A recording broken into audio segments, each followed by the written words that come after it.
We're still people, though, right? I thought we were at first, but as time goes on, we just end up falling into our archetypes, become part of the machine.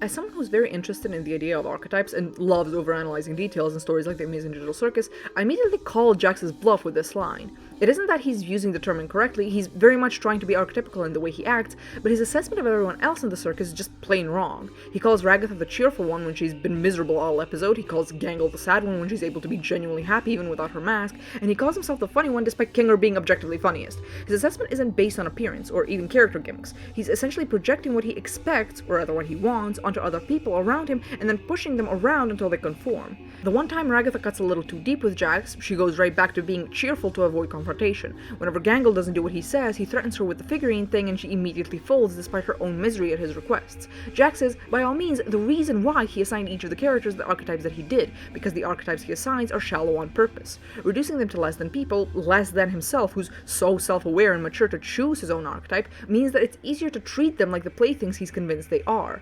But I do believe each of the characters embodies an archetype, because this is a show and not real life, and I'd like to explain each of my interpretations as of episode 7.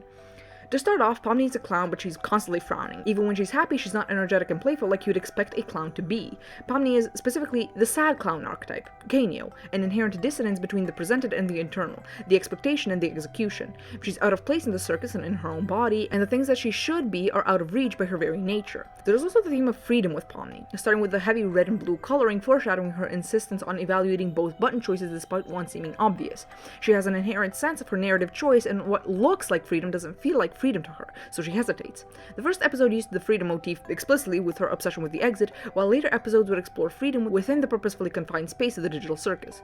Going out of bounds is clear enough, holding her breath is purely symbolic, while letting Gamigo go without telling him about their history is letting him be free from the burden that was on his mind, which she incidentally also does with Gangle at the end of the episode, alleviating some of her pain and letting her be free because Pomni can choose to just chill at the restaurant and doesn't mind it the way Gangle would.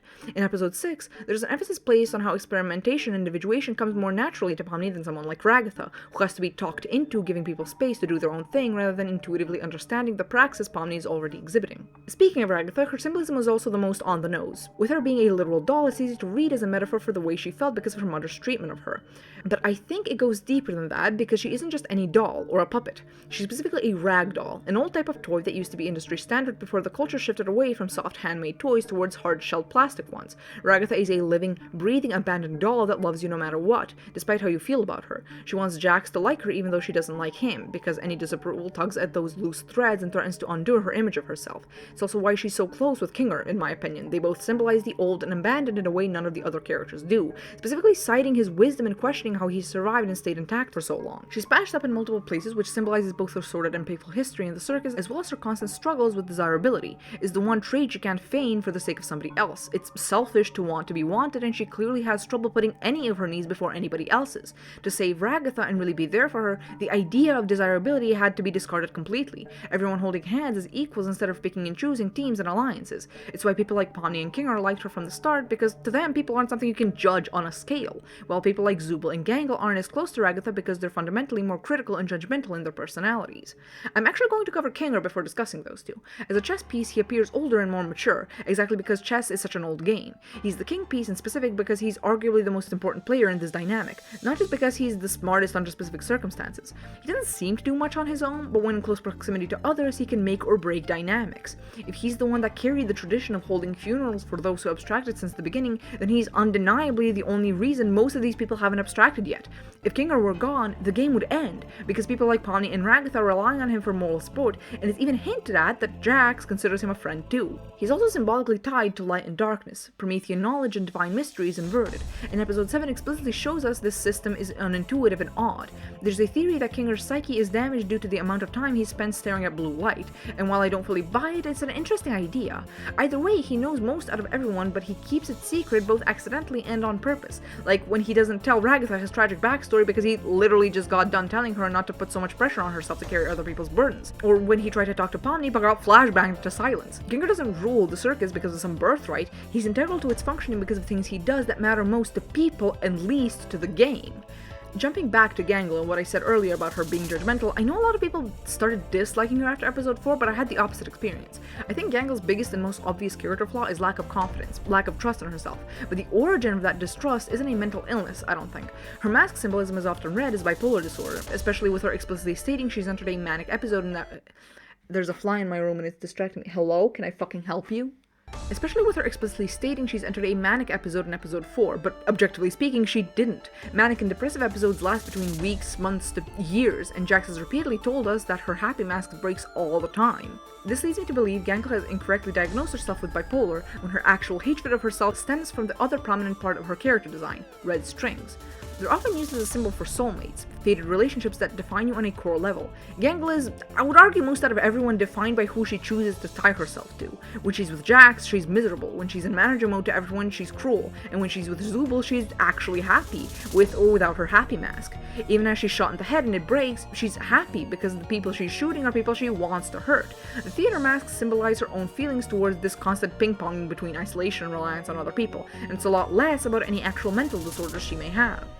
Zubul is an interesting one because originally their design was completely incomprehensible to me, but with some time to think, and after episode 3, I realized what their deal was: deconstruction. Ragatha and Jax both call them grouchy, but Zubul is the only person who was critical towards Caine before Pomni showed up. They're the only one who had the balls to talk back and point out actual flaws to things. While Jax tries to be destructive, Zubul is in actuality the only one challenging the status quo and demanding better for everyone, because of their own internal sense of dissatisfaction with everything around them, including themselves. Zubul's one of the only people to be able to see the reality of the situation past all the wacky appearances, and the removable parts are both a metaphor for their hinted at gender dysphoria as well as an inability and refusal to just engage with the surface level. They don't keep up appearances, and in this group of people that's inherently disorienting to normal functioning. I personally call their archetype edgy, just because their very triangular head is the only consistent part of their design, but a better descriptor of it could easily be Rage Against the Machine. Hey, speaking of machines, Jax specifically cites their falling into archetypes as making them part of the machine, of the program they live in, which has heavily been hinted to have religious connotations. But with Jax also constantly insisting on being in character and having unshakable faith in an idea that is demonstrably easy to be proven false, Jax's entire plight as a character might be one big metaphor for what anti-existentialist thinking does to a motherfucker. Foregoing real free will in order to just fall back and be a passenger in your own life, acting out a predetermined role given to you either by God or by society, is his whole fucking problem. He talks about being someone important before the circus, and he still believes himself to be better than everyone else, only because he's the only one doing what he thinks he's supposed to. But with the brief flashes of his life before the circus, we can infer it was monotonous and personally unfulfilling and meaningless. Jax needs to feel exceptional and wanted or he falls apart, but taking actual agency means having to face the consequences of his actions, which he refuses to do because he's intrinsically tied to the idea of running away, of a scared prey animal. Despite how hard he's leaning into the Bugs Bunny archetype, Jax is no authentically snarky trickster. He's easy to throw off and fuck with, and he's deeply insecure to the point that putting him in a dress makes him unable to function normally. Toxic masculinity is this motherfucker's modus operandi, and that goes against the core philosophy behind the trickster archetype. His real archetype is that of a scared rabbit, constantly running in fear of something incomprehensible that threatens to consume him. It's just that his threats are purely internal. He is the prey no matter how much he acts like a predator, which just gives more credence to the idea that he's a closeted trans woman that just refuses to get out of her shell because of the pure undiluted fear and hatred of the perceived archetype that would put Jax in. As a little bonus, I also want to mention Caine and Bubble, who are less so human character archetypes and more so embodiments of the circus. Caine is the name and face to the cruelty of their situation, a walking and talking apathetic god that's egocentric and manipulative but has to appear harmless and fun to upkeep said ego. Ringmasters portray themselves as jolly and charismatic, but in reality a circus is just a vessel for abuse of the animals in their care.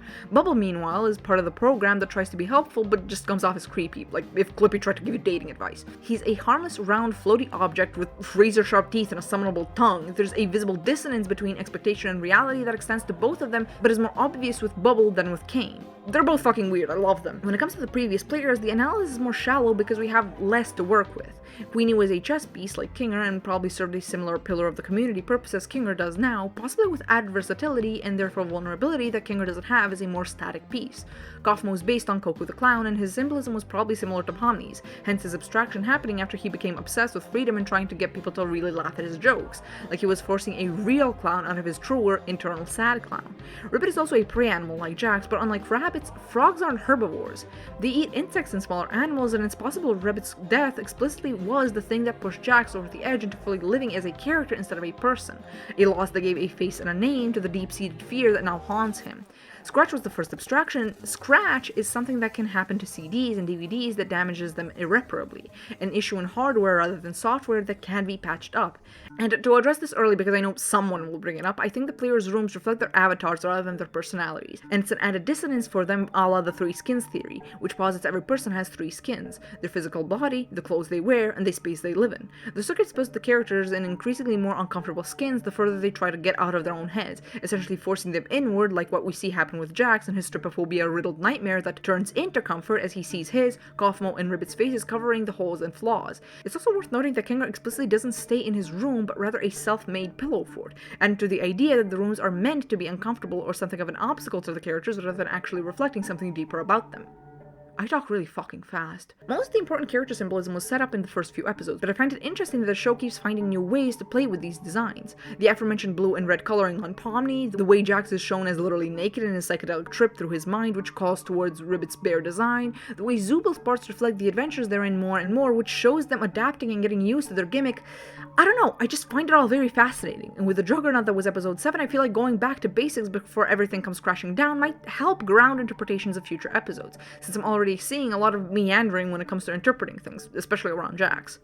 All in all, I look forward to seeing what the hell happens after episode 7. All bets are off and literally anything can happen. The status quo has been so thoroughly fucked that the showrunners could do practically anything and it would fit narratively. Really, really well executed stuff. I originally wasn't much of a fan of the show, but episode 3 was my turning point towards appreciating it, and it's been a steady uphill trend since episode 1, which is really great to see. Here's to hoping the landing sticks as beautifully as the previous episodes did. And also that Zubal and Gang will finally get to make out.